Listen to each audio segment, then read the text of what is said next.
Om Shri Manjunathaya Namaha. Good morning everyone and welcome to today's 6th session on the topic radiology. Without further delay, I would like to call upon Dr. Muralidhar Sharma sir, STMCA Udupi, to take over the session. Welcome to you, sir. Okay, I think I'm audible and the screen is visible now. Yes, sir. In the last session, we had discussed about certain types of lesions in the lungs. So next part would be the cavitation lesions, the lung diseases which can present with the cavities in the lungs and then how they have to be differentiated in the X-ray. The very common conditions which can produce the cavities in the lungs are tuberculosis, pyogenic abscess, malignancy, fungal lesions, and of course, bullae are emphysematous bullae. Also, they look like cavitations, but they are not really the cavitations. And usually, we classify them into thick-walled and thin-walled lesions. Thick-walled lesions are tubercular, pyogenic, are usually thick-walled. Malignancy and fungal lesions comparatively are thin-walled. So, how they have to be differentiated? That's it. And among them, the most common is the tubercular pathology. Now, to understand how a tubercular pathology produces a cavity, you have to have a clear idea about the pathogenesis of the tubercular lesion. The tubercular organisms, they are different from other organisms in the sense that they are intracellular. They develop or multiply within the cells, and hence phagocytosis cannot occur. So whenever there is a involvement of the tuberculosis, the giant cells, they surround the area, the lesion, the cells which are affected by the tubercular organisms, they are surrounded by the giant cells, and this forms a unit which we call as the granuloma or bones complex. Now, as the lesions increase, like as the tubercular organisms multiply, these may extend. See, there will be the giant cells forming one layer around the area where the tubercular lesions are there, and this central area would be having a caseation, and that's what we call as the caseating lesion. Fibrous cells will be formed around the area, and this complex, the fibrous cells, giant cells, and then the caseating substance, that's called as granuloma.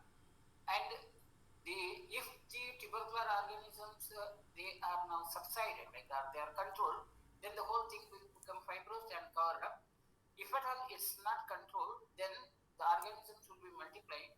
The lesion would expand, become bigger and bigger, and at one stage it may rupture, and hence the contents within, they may just spill out, more commonly in the lungs. See, when a ruptured granuloma can occur elsewhere too, but in the lungs, once it gets ruptured, the contents will be expelled out, and hence you will have a cavity which will have a smooth surface formed by the giant cells, and then in the periphery you will have the fibrous cells, the fibroblasts will be present.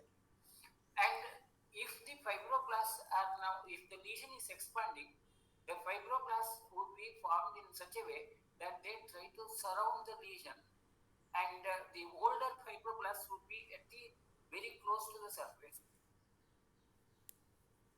The newer fibroblasts will be towards the periphery. See, there will be an attempt to expand the area, and hence the newer fibroblasts will be at the periphery as such. Now, the same can be seen under the microscope. Now, whatever we have shown is a schematic diagram. Then the microscope is the same thing, like you will have a granuloma which has ruptured, the caseating substance, the giant cells which are area, surrounding area, the fibroblasts, the mature and the immature fibroblasts surrounding area. This is what we call as the bones complex. That's always confirmatory of a tubercular lesion.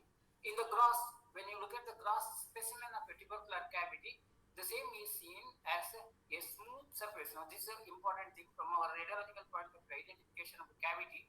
This internal smooth surface formed by the giant cells, the fibroblasts in the periphery, fibroblasts again, the dense fibroblasts very close to the surface, and then the relatively softer fibroblasts which gradually infiltrate towards the normal tissue. This is the typical presentation of a tubercular cavity. And within the cavity, there may be a caseating substance, or the caseating substance may have been expelled out. Now, in a radiological appearance of the cavity, these are the typical appearances. Now, exactly the same features. A cavity formed where there will be an increased amount of the air present in, and the movement of the air can maybe comparatively lesser, so you'll have a dense air, and the lung tissue formation, the vesicular structures may not be visible.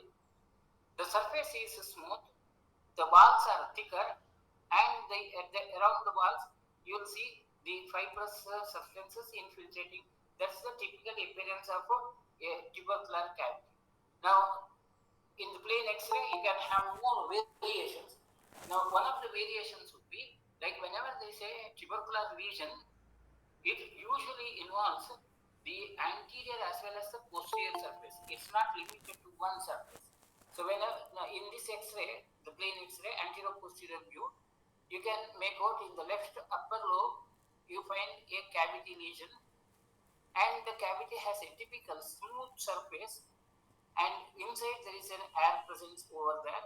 The outer border is thicker, and that has a infiltrating character. The mature or darker fibrous tissue is very close to the inner surface, and then gradually it tapers down. The density gradually reduces. Now, this is typical of a tubercular cavity. Now, tuberculosis can present with myriad other lesions in the lungs, which we will discuss separately. We will have a session on tuberculosis in the lungs separately. So, for the present, it's only about the cavities which we are discussing here. Now, when there is a cavity, clinical signs would be when you auscultate, there will be cavernous breathing. Cavernous breathing is when the patient inspirates, the inspiration ends with a sonorous sound, a very high pitched sound, as the air circulates in the cavity, and then the gap between the inspiration and the expiration increases. The expiration would become slower, much lesser. The intensity of the expiration becomes much lesser. So that's the typical cavernous breathing. Inspiration ending with a sonorous sound or high pitched sound.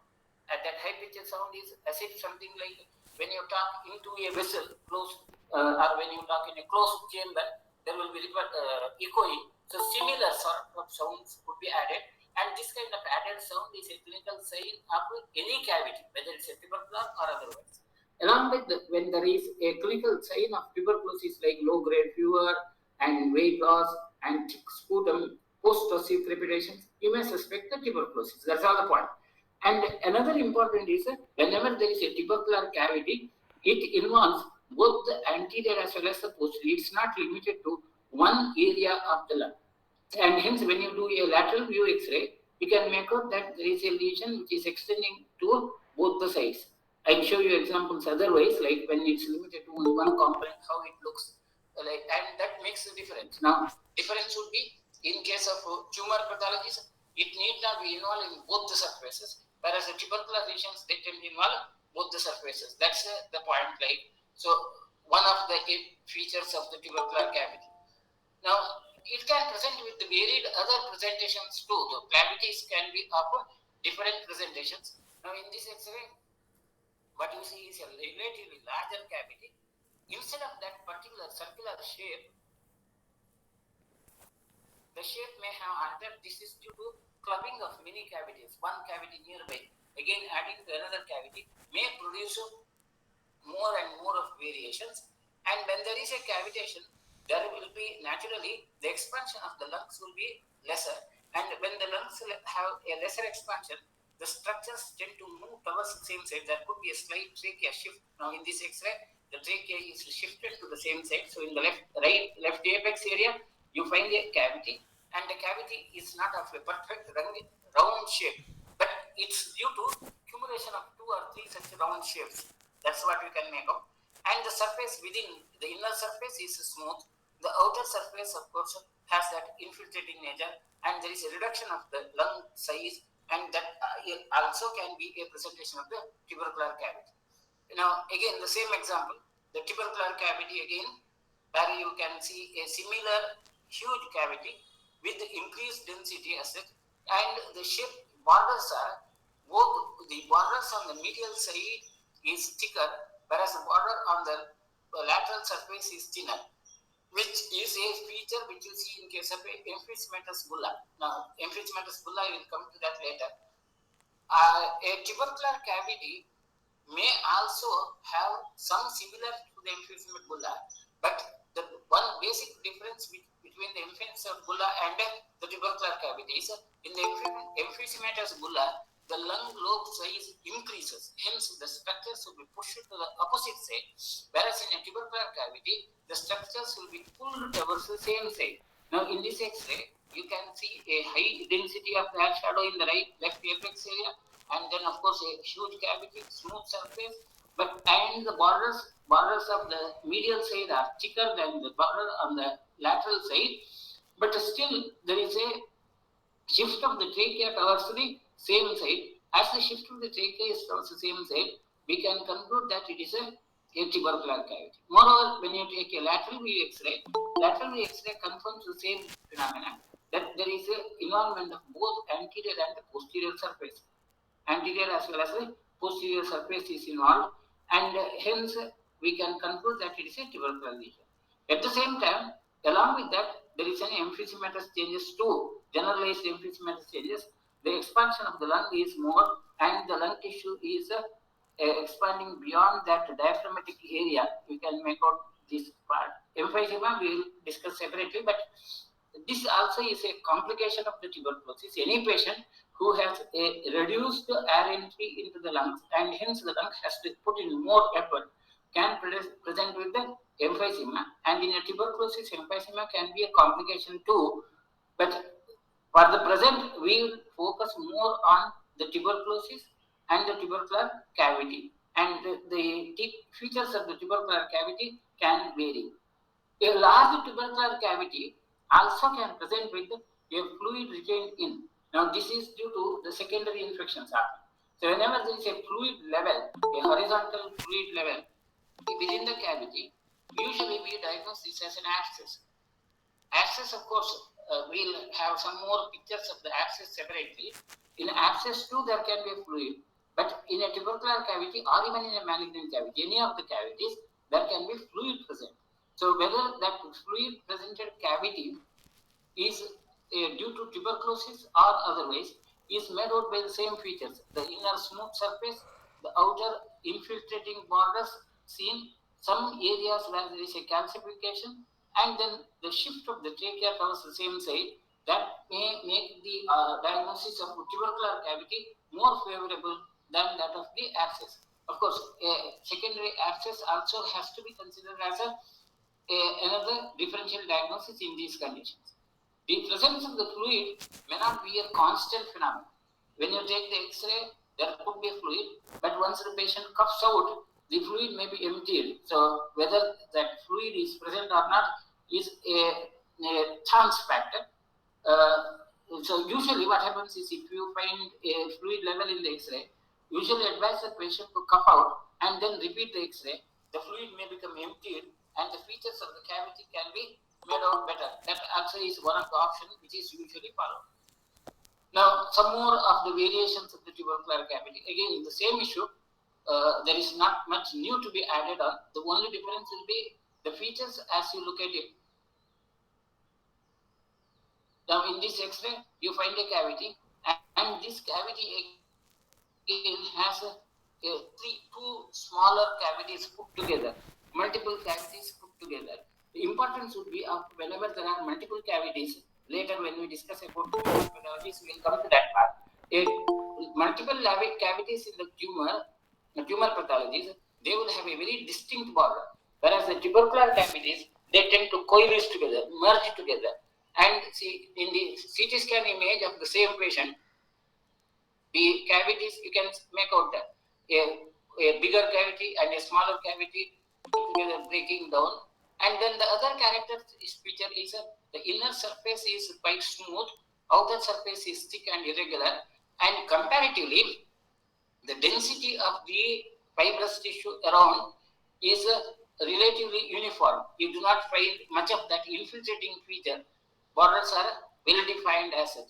Now, these well defined borders usually are the signs of healing tubercular lesion or less clinically active lesion.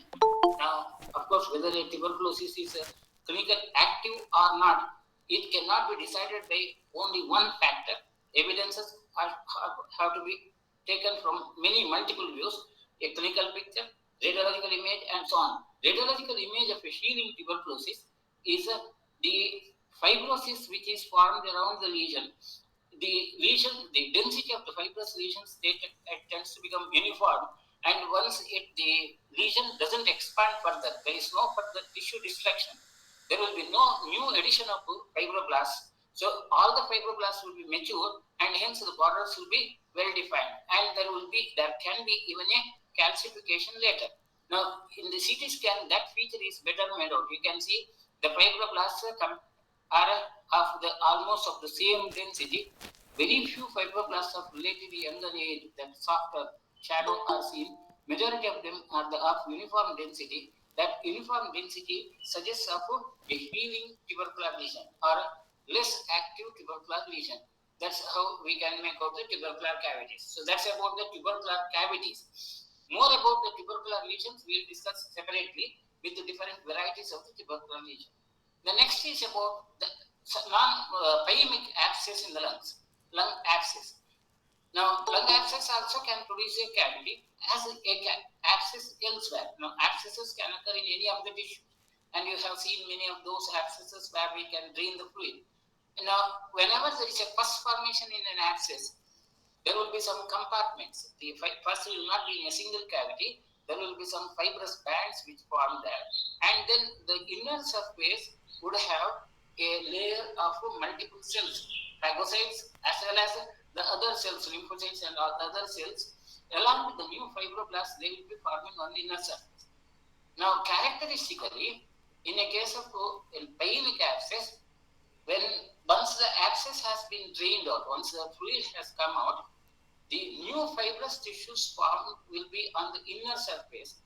They attempt to make the cavity constricted, and hence the external area you will have mature fibroblasts or the border, whereas the new fibroblasts, the softer fibroblasts, will be towards the cavity, and they tend to make the cavity constricted. And at one stage, maybe if at all everything goes well, at one stage, a whole cavity will be filled up with the fibrous tissue, and then there can be scar formation.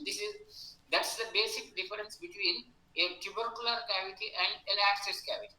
In a tubercular cavity, the fibroblasts, they would be expanding, new fibroblasts will be developed at the periphery, whereas in a case of pyemic abscess, the fibroblasts would be in the inner surface, the older fibroblasts would be forming the periphery, and hence you will have a marked or clear-cut defined border at the periphery, whereas the inner surface, it shows some irregularity.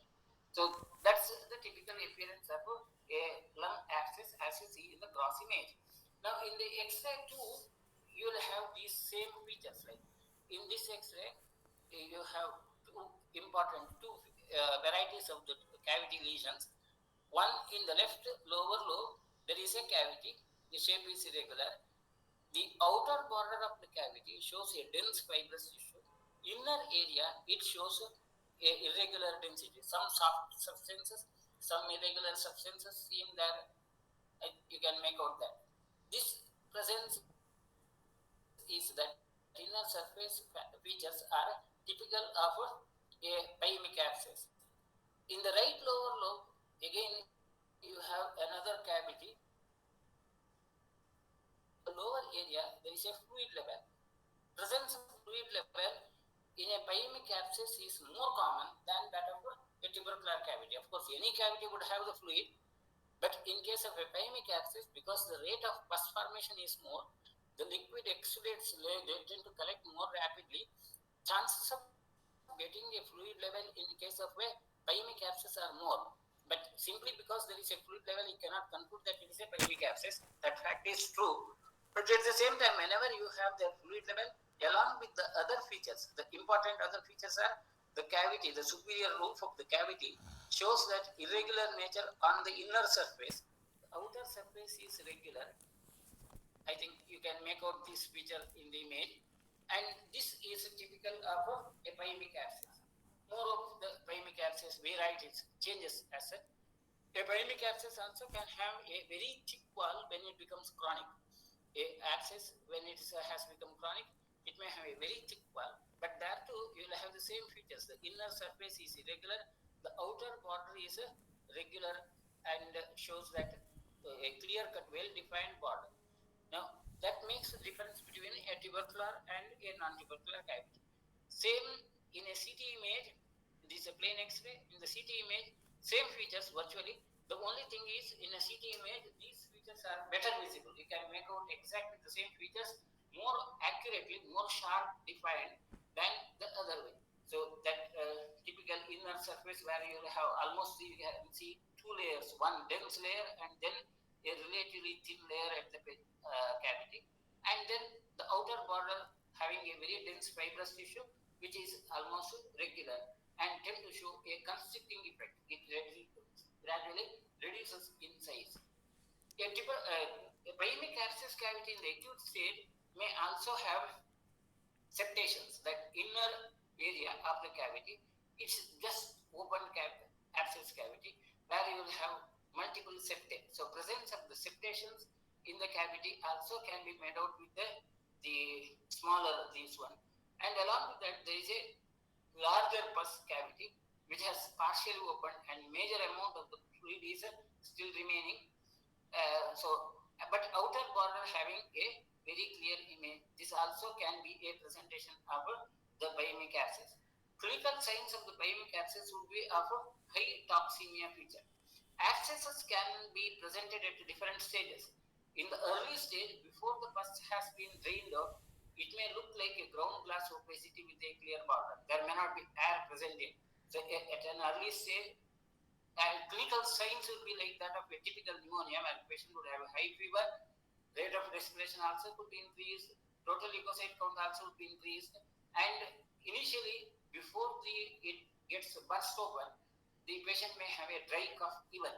But unlike that of a typical pneumonia, you may not have that typical time gap, 1 week, 2 weeks, or so on.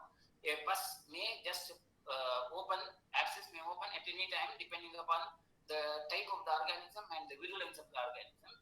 And the characteristically, there will be a sudden leakage of the pus. The patient would expectorate, purulent expectoration later. Now, in the initial stages, if at all you have an opportunity to take the X-ray in the early stage, before the abscess has drained out, you may see a consolidation with a clear-cut border.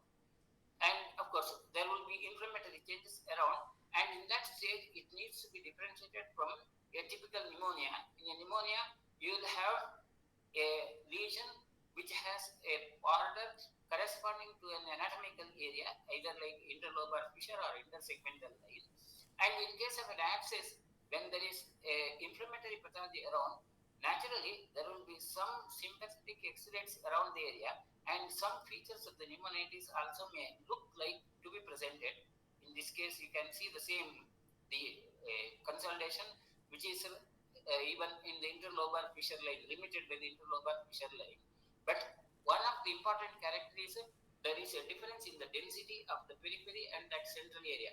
The central area has a very high dense shadow, and in the periphery it's less dense. Now, if the abscess has got drained out, that it gets open, it's spontaneous, accidental, cannot predict when the abscess gets opened out.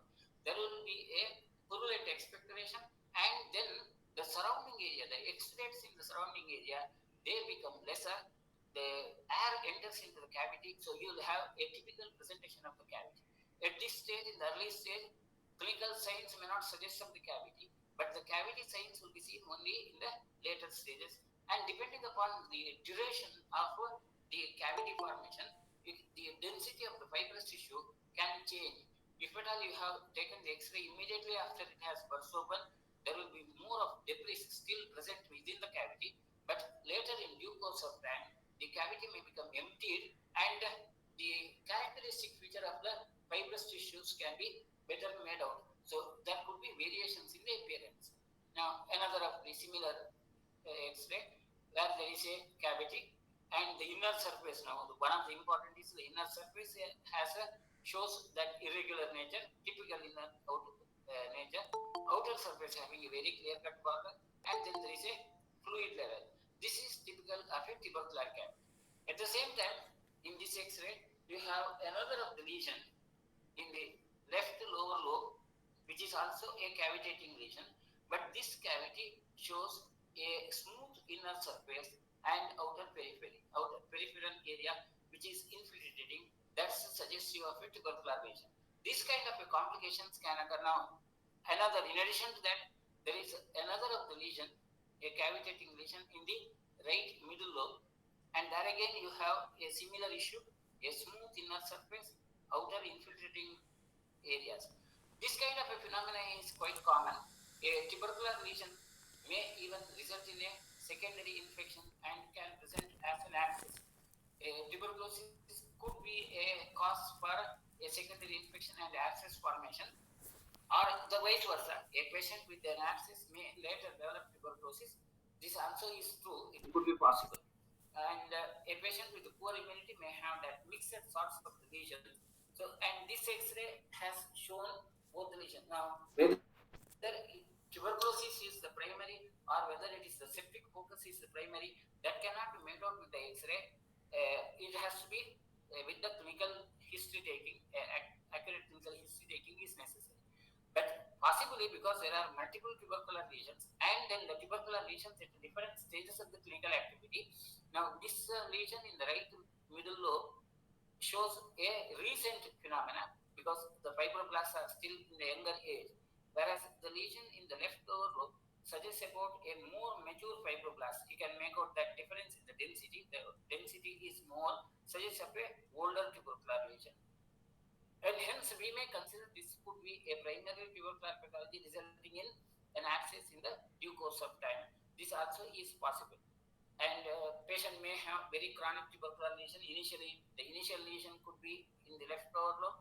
Later, he may have had a satellite lesion in the right middle lobe, and then some lesion somewhere maybe which has occurred at the beginning, the later may have had a secondary infection and resulted in a pyemic changes. Pus formation was occurred, and most of the times these kind of complications occur in patients with relatively poor immunity. So clinically, you'll have a clinical history of that sort where you may suspect a prolonged tubercular lesion and some evidence of a reduced immunity, and then acute episode of a febrile lesion during this abscess formation. That could be the clinical history. Now, in the abscess cavity again, to get this kind of an image is a chance factor. As the abscess bursts open, I said that there could be a debris still left over and the septate could be presented. Most of the times, by the time you get an X-ray, these septae will be destroyed because the patient would have a cough and then you will be losing those septae. But rarely you may get this kind of an opportunity. So this is a relatively rare X-ray where an abscess cavity is in, and in the abscess cavity you can still see those septae characteristically, which is very typical of an abscess, a pyemic abscess. But chance of getting such an image is less possible. To get that kind of image, you need to put in more effort. It's a chance factor. Like the patient has to come immediately, and then you have to take the X-ray at the right time. Anyway, that's about one of the cavities. Now, some more of the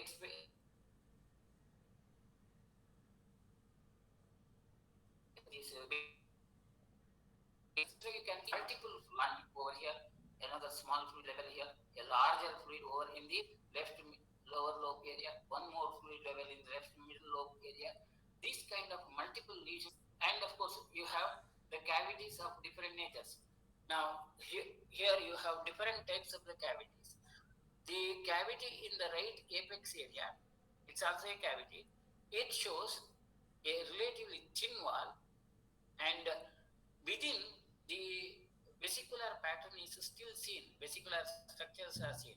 That shows that the cavity is limited to one surface, either the anterior or the posterior, and because it is on the one surface, the vesicular structure on the other side is visible through it. Whereas if the lesion would be involving both the surfaces, you will not be able to see the vesicular structure. So this is a thin-walled cavity. Now we will have more discussion about thin-walled cavity. A thin-walled cavity where there will be lesser fibrous activity. A thin-walled cavity is suggestive of lesser fibrous activity, and a lesser fibrous activity is always suggestive of a tumor pathology. In a tumor pathology, fibrous tissue reaction would be the least. Whereas the cavity over here, it shows a thick wall, comparatively thick wall, and the fibrous activity is seen. The density is increasing around the area, and there is a infiltrating nature. The outer surface is partially infiltrating. The inner surface shows some areas are smooth, some areas are irregular, and then of course size is quite huge, and a fluid level.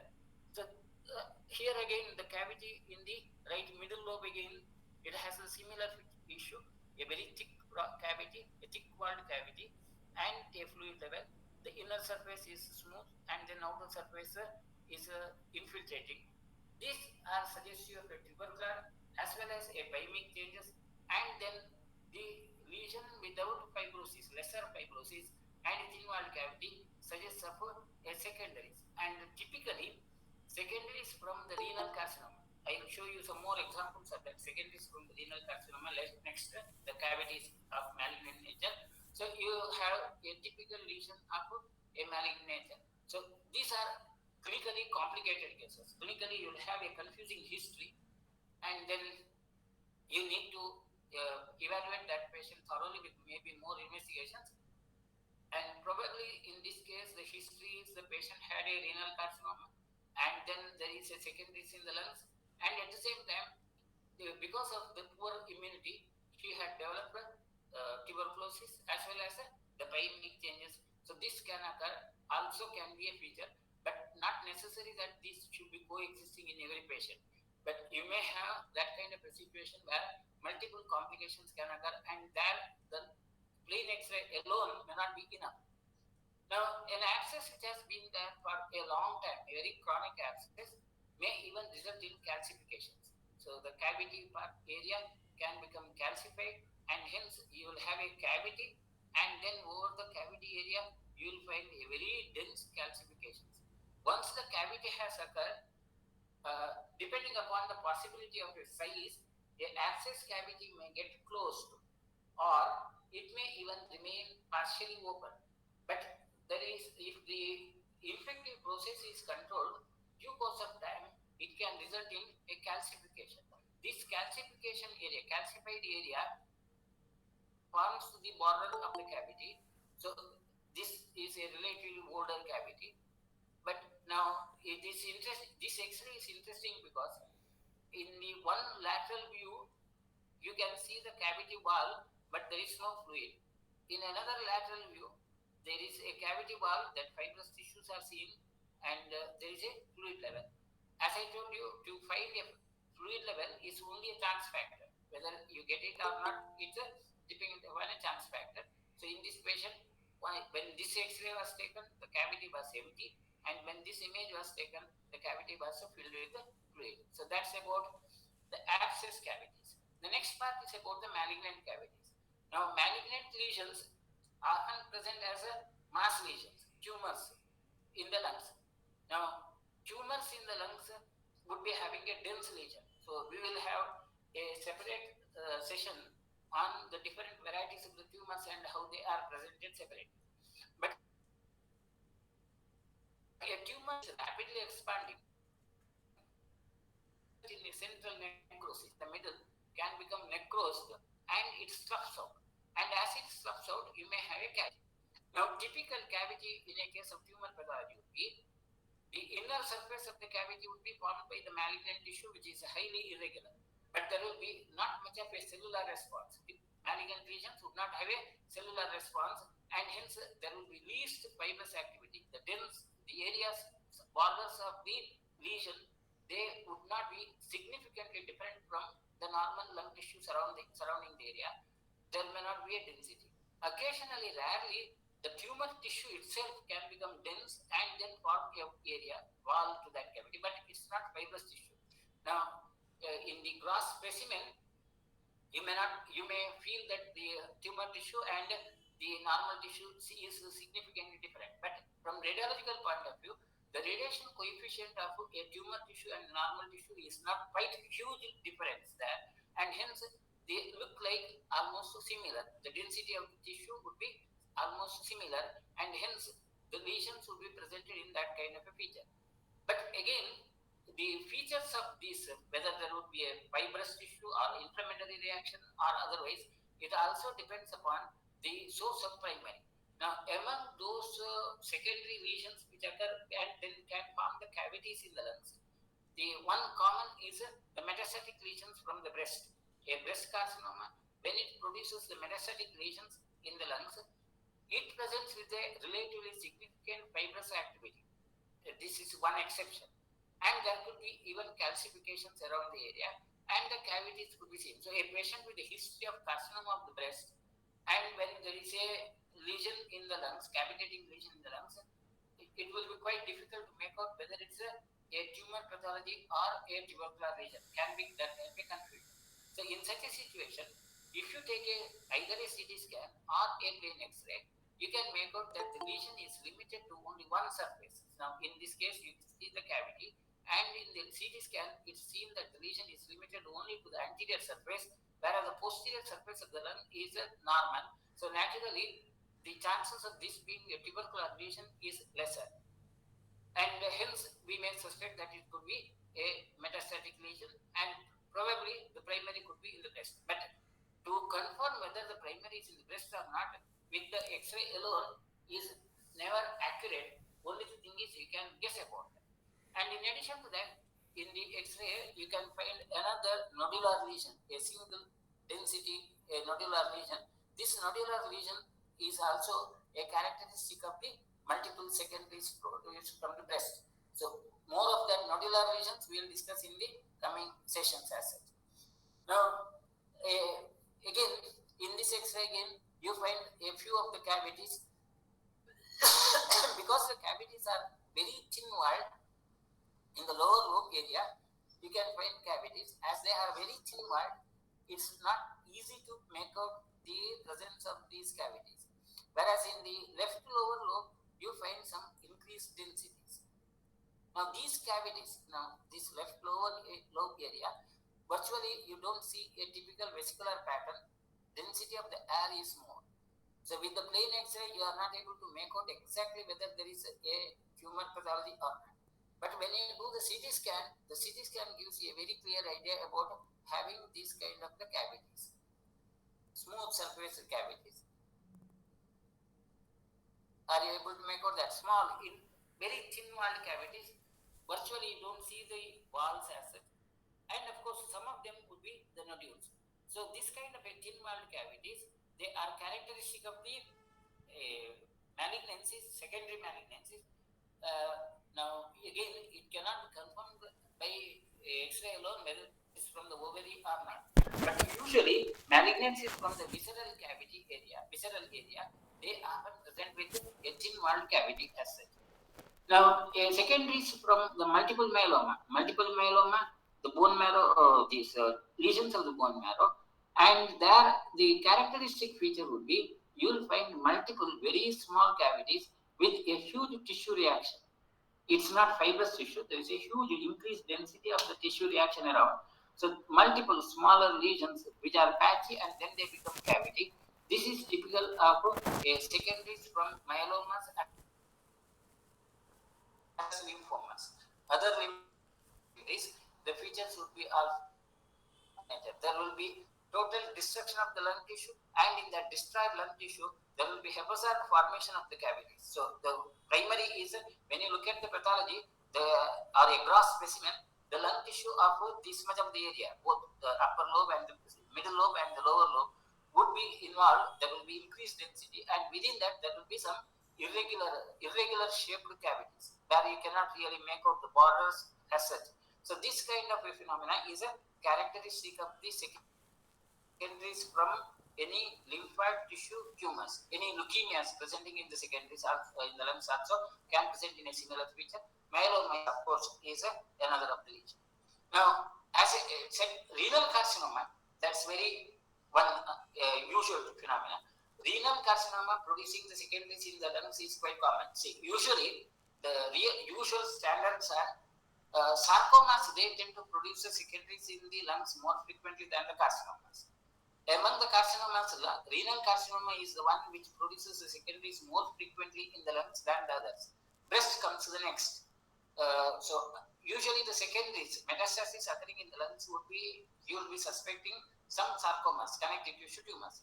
But when there is a renal carcinoma, that produces a typical reaction which we call as a cannonball appearance. You will find a almost perfect circular lesion, usually without any tissue reaction. In this case, you find some amount of the tissue reaction in the surrounding area, but I will show you some examples where there are no tissue reactions, and the circular hole-like appearance, and which is limited to any one surface, either the anterior or the posterior. I think when we discussed about the tubercular, I refer to that part. A tubercular lesion would be involved in both anterior and posterior, whereas secondary, it may be limited to anterior or posterior depending upon the possibility. Now, in the lateral X-ray, you can confirm that it is limited to the anterior area. The cavity is seen, and this is suggestive of a secondaries from the kidneys. Now, here again you find similar circular cavities which are perfectly circular, and the borders are very clear-cut defined. And this is exactly what we call as the cannonball appearance. Cannonball is as if a bullet has hit through and it created a circular hole in the area. This kind of lesion, and when they are multiple, that's typical of the secondaries from the kidneys. Renal carcinoma. Now, that renal carcinoma secondaries in a CT scan, they show the presence of some external tissue, even the smooth surface and a cavity. Of course, some increased density that can be seen in the CT scan image. So, CT scan image might not be very similar to that of what we see in the plain X-ray. Of course, in the CT scan, when there is a cannonball appearance, that cannonball appearance may seem to be a dense area because of a mass of the tissue, malignant tissue in the area.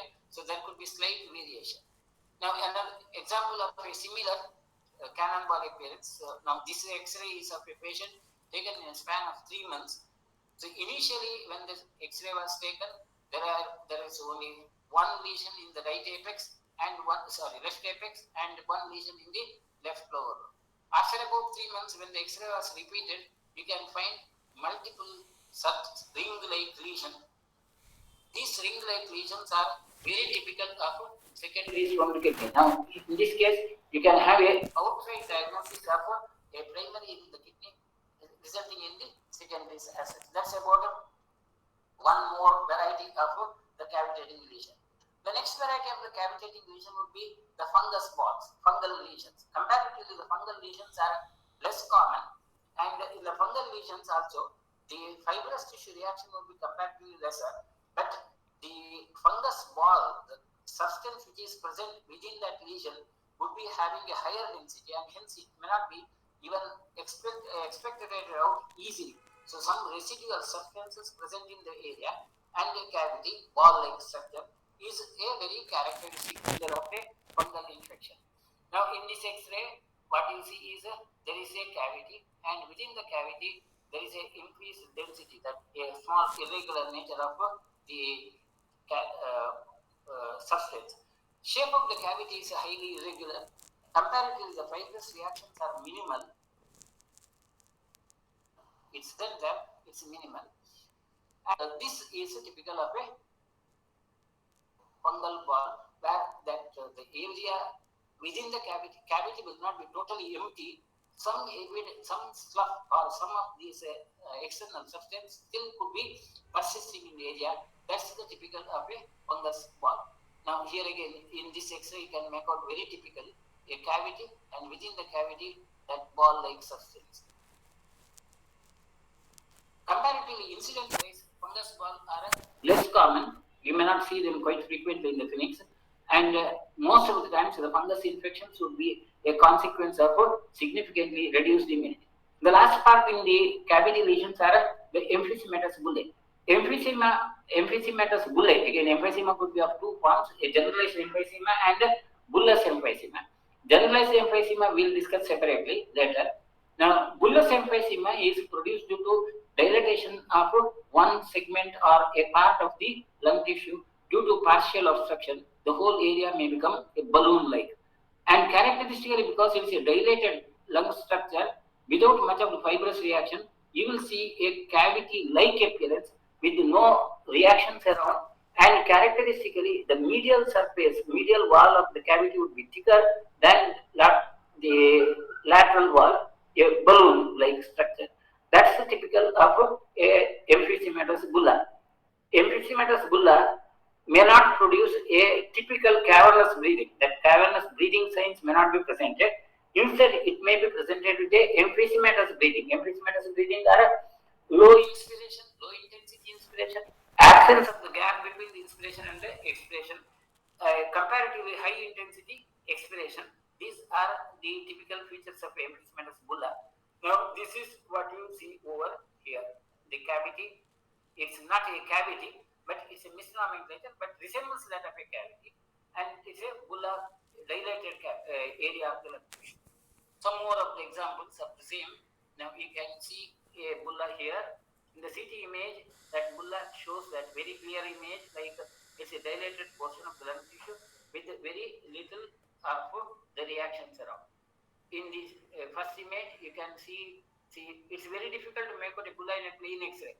All that what you can make out is the density of their shadow is more, because the walls are so thin, it cannot be made out easily with the plain X-ray. But in a CT, that border is visible, faintly visible in the CT image, and that confirms the bulla. So emphysematous bulla could be the diagnosis. That's about the cavity lesions as such. Contextually, in the next session, we will discuss about the different presentations of the tuberculosis, because they are clinically important. So we'll conclude today. In the next session, we will discuss about the tuberculosis as such. Now there are some questions.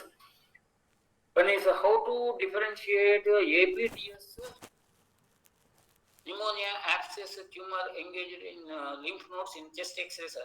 Now about the lymph nodes and the lesions of the lymph nodes, we will discuss separately. So we will have one session on the abnormalities of lymph nodes. At that time, we will discuss more about these variations. Okay. Then there is in tuberculosis, after treatment also cavity can persist. Yes, of course. Once the tubercular lesions are there, the stigma will be there for the whole life. So it will be there, and the cavity also can be over there. Cavity will never get closed in case of a tubercular pathology. Size may get reduced. So whenever you take the X-ray in a patient of tuberculosis, whether the patient is clinically cured or not, the radiological evidences will persist. Then how to differentiate between active and benign carcinoma? Of course, now this also about the tumor pathologies. Now whatever we have discussed today is about only the cavity lesions. Tumors of different sorts, how they are presented, also we will discuss separately with the different varieties of the tumor lesions, and at that time we will discuss about the different presentations of the benign and malignant tumors too. So these are reserved for the next session. Right, okay. There are no more questions, no? Right. So we will conclude today. Thank you. Thank you, sir.